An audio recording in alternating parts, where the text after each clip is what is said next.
While cancer patients are fighting for their lives, they are also in a battle with their insurance over a procedure that can help them avoid hair loss.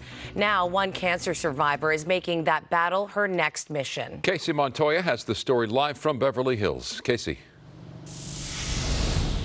Well, a cancer diagnosis is hard enough. For patients who undergo chemotherapy, the reality of losing their hair can be devastating. Now, there is a treatment out there to prevent hair loss, but for those who want it right now, they'll have to pay thousands of dollars. And I didn't want the whole world to know that I had cancer. Nina Giovannitti was diagnosed with breast cancer 9 years ago. After radiation and a lumpectomy, she was cancer-free until 6 months ago when she found out the cancer was back.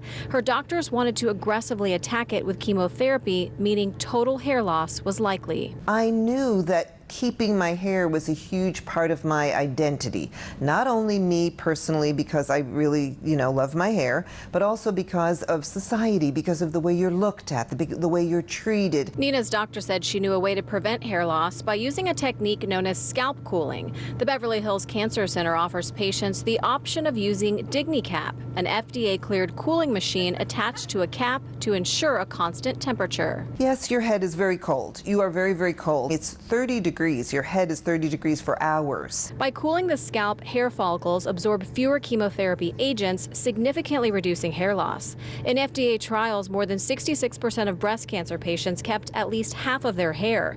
The machines are now available in hundreds of cancer treatment centers across the country, but patients are paying out of pocket. The biggest obstacle that we face today is that insurance, for the most part, does not cover this. And so that leaves the patient in a situation where only people who have money can afford to try to save their hair. Trisha Strong works for Dignitana, the company that makes the DigniCap machine.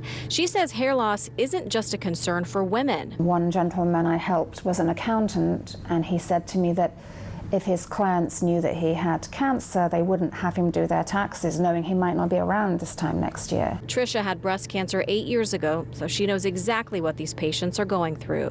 When I told them that Mummy was going to go bald, my 6-year-old daughter started to cry. I just want it for every woman going through this. Women have young babies that don't have to live knowing mommy is sick. You feel triumphant when you go through these things and then you don't lose your hair and the whole world doesn't look at you like you're a sick person.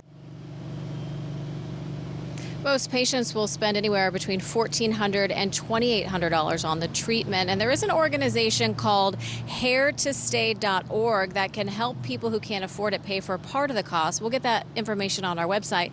Meantime, Trisha, Nina, and oncologists across the country, they're just hoping that insurance companies will reconsider and start covering this treatment. We'll get more information about the DigniCap on our website, KTLA.com. In Beverly Hills, Casey Montoya, KTLA 5 News.